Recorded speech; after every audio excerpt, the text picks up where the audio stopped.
Bienvenue à tous dans cette nouvelle série de vidéos du jour 8 qui parle de 10 jours avec Windows PowerShell. Pour de nouvelles personnes qui viennent de nous rejoindre, je vous laisse quelques minutes sur ces slides pour que vous puissiez avoir une brève description de moi. Notre parcours. Le parcours du jour 8 parle de gestion à distance d'un ordinateur avec Windows PowerShell.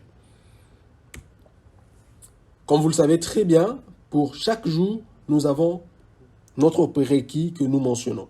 Aujourd'hui, il y a 0 prérequis pour pouvoir suivre ce jour 8. Windows PowerShell Rebooting est une technologie qui vous permet de vous connecter à un ou plusieurs ordinateurs distants, puis de leur faire exécuter des commandes en votre nom. Il est devenu la base de l'administration à distance dans les environnements basés sur le système d'exploitation Windows. Donc, ce qui signifie, si vous voulez gérer vos machines à distance, vous voulez gérer une machine ou plusieurs machines à distance en ligne de commande, vous pouvez utiliser le Windows PowerShell Rebooting, qui est une technologie qui vous permettra de pouvoir lancer les commandes à distance comme si c'était sur votre propre machine, votre machine locale, en utilisant vos informations d'authentification. Donc, par exemple, la console graphique de Windows, le gestionnaire de serveurs dans Windows Server, s'appuie sur la communication à distance pour communiquer avec les serveurs. Si vous vous rappelez très bien, lors de l'introduction de la version Windows Server 2012, Microsoft avait reloqué, donc il avait réorganisé, il avait redesigné son gestionnaire de serveurs. Et le gestionnaire de serveurs, depuis la version 2012, il vous permet de pouvoir gérer à distance d'autres serveurs au travers le serveur local. Mais en dehors de cette fonctionnalité, on vous dit ici aussi que Windows PowerShell Rebooting est utilisé pour récolter les informations propres à la machine locale où le gestionnaire de serveurs est lancé.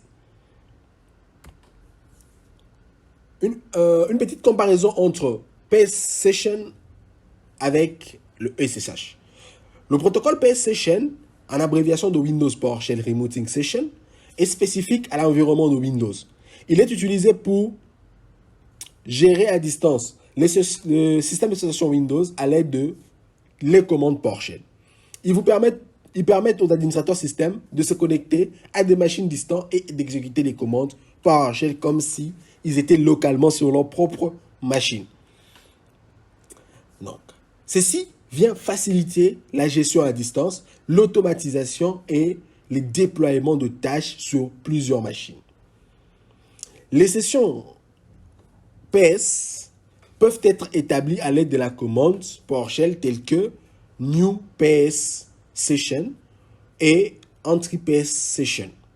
Les données sont généralement transportées via le protocole WSMan, donc pour dire Windows Remote Management, qui utilise le protocole HTTPS comme étant une couche de sécurité. Donc, on vient encapsuler le trafic, les données dans le protocole HTTPS. Donc, pour les gens qui utilisent plus la partie Linux, et ils ont l'habitude d'utiliser l'équivalent de PS Session dans le monde libre, qui est le SSH. Mais on vous dira que depuis une certaine version de Windows, on a la possibilité de pouvoir installer PowerShell sur les machines Linux et les administrer à partir d'une machine cliente Windows, prendre le contrôle d'une machine Linux. Raison pour laquelle ici, on vient faire ce parallélisme et vous dire qu'on peut aussi utiliser la commande PS Session ou le protocole PS Session pour prendre le contrôle sur une machine Linux. Mais cette fois-ci, il va utiliser l'interface, il va utiliser SSH pour qu'il puisse fournir une interface de ligne de commande sécurisée pour accéder à des systèmes distants. Transférer les fichiers d'une manière sécurisée et même exécuter les commandes à distance. Il utilise une infrastructure qui est publique, privée pour l'authentification. Ceci garantit un niveau de sécurité lors des échanges de données entre les deux systèmes. Donc, si vous comprenez très bien ces slides, on vous dira que voilà, PSSN fonctionne en collaboration avec SSH, avec le protocole SSH, pour le monde libre, pour ceux qui veulent administrer le système Linux en utilisant le commande PowerShell. Le fonctionnement de PS Rebooting. Accès à distance. Il utilise le protocole WSMAN en utilisant le HTTP par défaut. Mais vous pouvez configurer ou vous pouvez durcir la sécurité en utilisant le protocole HTTPS. Il est implémenté par le service WinRM. Le service WinRM, donc Windows Remote Management, et il est activé par défaut sous le système Windows Server 2019. Il est disponible sur tous les ordinateurs exécutant Windows PowerShell la version 2.0 ou les versions supérieures de Windows PowerShell. Donc, il n'est pas activé sur les machines clients. Donc, pour le poste client, vous devez l'activer. Il peut être activé sur les ordinateurs qui risquent. Donc, il doit être activé plutôt sur l'ordinateur qui reçoit ou qui va recevoir les connexions entrant. Il peut être établi en utilisant le SSH comme un tunnel pour vous connecter sur le plateforme Linux. Donc, aujourd'hui, beaucoup de commandes PowerShell utilisent le paramètre computaname. Ce paramètre computaname vous permet d'exécuter la commande sur la machine qui sera spécifiée dans le paramètre, qui sera spécifiée au niveau du paramètre computaname. Ceci peut être utilisé pour collecter les données, modifier le paramètre sur un ou plusieurs machines. Car il y a d'autres commandes PowerShell qui peuvent prendre pour valeur le paramètre computaname, plusieurs noms d'utilisateurs, plusieurs noms des machines, des ordinateurs. La sécurité. Il est important lorsque vous devez échanger des informations, collecter les informations, modifier les informations à distance, de vous rassurer que la sécurité est appliquée dessus. Donc, la communication à distance est transparente d'une manière en matière de la sécurité. Vous ne pouvez effectuer que des tâches autorisées par vos informations d'authentification. Attention, rappelez-vous très bien, lorsqu'on parle de la domaine de la sécurité, on vous dit que la sécurité est basée sur le triangle CIA. Donc, confidentialité, intégrité et autorisation. Donc, ce qui signifie, vous ne pouvez pas exécuter des tâches sur une machine distante si vos informations, vos logins et mots de passe ne sont pas autorisés à pouvoir prendre la main à distance.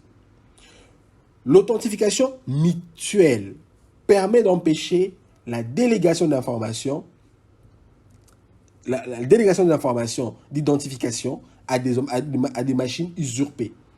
Donc, si une machine a été usurpée, une machine on a volé ou on s'est fait passer par une machine Y ou Z, les authentifications mutuelles permettent d'empêcher cela. Il fonctionne par défaut dans les environnements de domaine. Pour dire, lorsque vous êtes dans un réseau de domaine, les logins et le mot de passe sont créés dans Active Directory.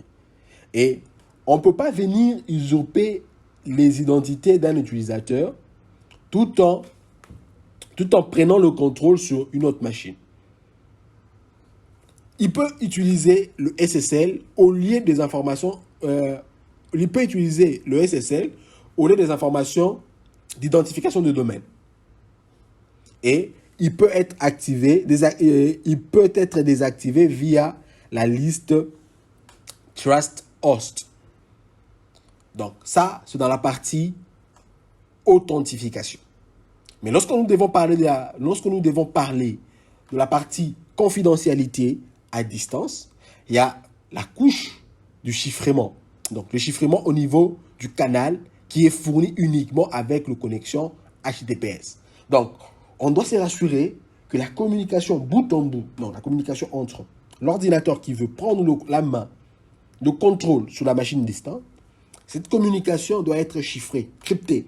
Elle ne doit pas être interceptée par les attaques telles que le man in the middle. Le cryptage, au niveau de l'application, il est fourni avec toutes les connexions. Donc, on crypte du côté A, on décrypte du côté B pour faciliter ou pour restreindre les attaques telles que le man in the middle. Les informations d'identification sont transmises en test clair uniquement avec le protocole d'authentification de base lorsque le HTTPS n'est pas utilisé. Vous vous rappelez, on avait dit que par défaut, on utilise l'HTTP. Mais vous pouvez activer aussi l'HTTPS. Mais attention, lorsque vous êtes dans un environnement de domaine, ceci est déjà sécurisé. Avec le protocole d'authentification de base, donc comme on l'a dit, pareil, avec le protocole d'authentification de base, ceci, les infos sont transmises en clair. Mais par exemple, un ordinateur n'appartenant pas à un domaine qui se retrouve dans une liste de Trust Host. Trust Host, c'est une liste qui contient les adresses IP, le nom de machines qui sont autorisées, qui peuvent venir se connecter sur notre machine. Attention, cette liste-là ne doit pas être modifiée en ajoutant les machines, les IP qui ne sont pas dignes de confiance. Vous ne pouvez pas utiliser l'authentification de base à moins d'activer le trafic non sécurisé dans la configuration du client. Donc, ce mode d'authentification de base doit être activé. Donc, lorsque vous devez activer l'authentification de base, vous devez vous rassurer que le trafic sont non sécurisés. L'activation de trafic non sécurisé. Donc, vous acceptez que le trafic ne soit pas sécurisé. Activation de la gestion à distance. Pour activer manuellement la communication à distance Windows PowerShell, vous devez exécuter la commande Enable PS Remoting en tant qu'administrateur dans la console PowerShell. Pour activer la communication à distance de Windows PowerShell d'une manière centralisée, vous pouvez aussi configurer une GPO qui vous permet de propager, divulguer ou appliquer en masse cette configuration sur l'ensemble de vos machines qui sont intégrées au domaine. Il existe des restrictions sur des ordinateurs clients dont la connexion réseau est définie sur public. Ici, on fait allusion au profil du parfait Windows. Au profil du parfait Windows, le parfait Windows, vous dirait que le parfait Windows a trois profils. Il a le profil domaine, si les machines sont intégrées au domaine.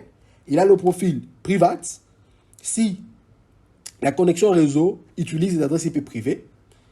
Et il a le profil public pour les IP publics.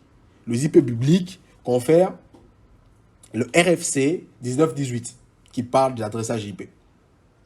Maintenant, si vous utilisez les adresses IP dites publiques dans votre réseau local, de la plage publique dans votre réseau local, automatiquement, vous allez constater que la carte réseau, votre carte réseau, va appartenir ou sera déclarée comme étant un réseau public et le parfait Windows va appliquer les règles du profil public.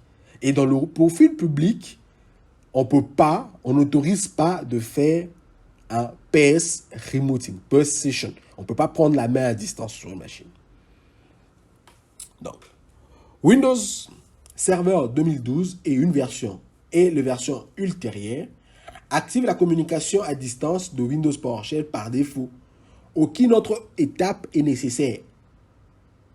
La communication à distance peut être activée à l'aide de la stratégie de groupe, la GPO. Communication à distance. Toujours dans la partie communication à distance, nous avons deux possibilités. Soit on fait le one-to-one, soit on fait le one-to-more, un vers plusieurs. Le 1 à 1, c'est la communication à distance de Windows PowerShell. 1 à 1, il est similaire dans son concept plutôt à SSH. Bien que les fonctionnements réels soient différents. Ça signifie quoi? Ça signifie vous devez vous connecter à un poste pour que votre machine puisse émuler une session PowerShell de l'autre machine à partir de votre console, afin que vous puissiez taper les commandes qui viendront impacter, collecter, modifier l'unique machine sur laquelle vous vous êtes connecté à distance.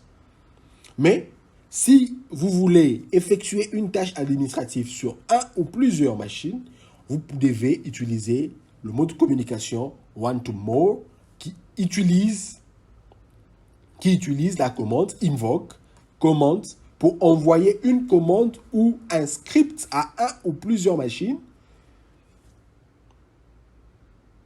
distants en parallèle. Donc, il envoie une commande ou un script à une ou plusieurs machines. Le résultat inclut une propriété PS Computer Name qui indique l'ordinateur d'où provient chaque résultat. Donc, la sortie de la commande, on peut utiliser la propriété PS Computer Name.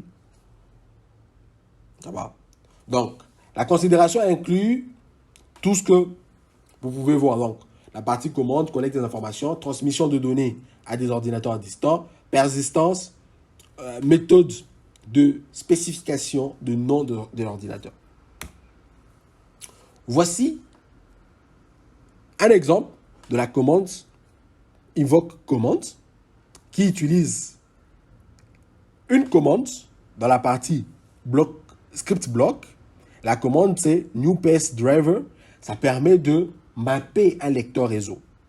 Ensuite, il y a le paramètre computer name qui contient le nom de toutes les machines où je souhaite exécuter cette commande new PS drive. Donc, vous comprendrez, vous aurez que à modifier cette partie-là. Vous pouvez mettre tout un long script qui fait beaucoup de tâches. La tâche que vous souhaitez effectuer, ça peut être une tâche de collecte ou ça peut être une tâche de modification. Ensuite, dans la partie computer name, ça sera le nom de machine sur lequel vous voulez exécuter cette tâche-là. La liste peut aller jusqu'à autant de machines que vous voulez. Quelques cas d'utilisation. Pourquoi vous devez utiliser vous devez utiliser la prise en main à distance? C'est lorsque vous souhaitez déployer des correctifs sur plusieurs serveurs au même moment. Vous souhaitez configurer, effectuer une configuration de paramètres système à distance. Vous souhaitez collecter les informations sur plusieurs machines pour générer de rapports. Donc, le cas d'utilisation ici dépend de votre environnement, dépend de votre besoin. C'est à vous d'adapter ceci à votre propre réalité afin de pouvoir créer un script qui va vous faciliter la tâche. Généralement, un admin système, c'est celui qui est le plus fainéant, c'est celui qui a déjà automatisé toutes ses tâches. Et l'automatisation de tâches, vous pouvez soit recourir à des scripts, soit recourir à des outils d'administration existants, payants, qu'on peut retrouver sur Internet. Tout dépend de votre vocation, tout dépend de votre budget, tout dépend de tout ce que vous pouvez mettre en place. Quiz, la partie quiz du jour 8. Quel est le protocole est généralement utilisé pour le transport sécurisé de la session ou des sessions PS Session? À vous de choisir le protocole qu'il faut et me le mettre dans la partie commentaire. Merci, à bientôt.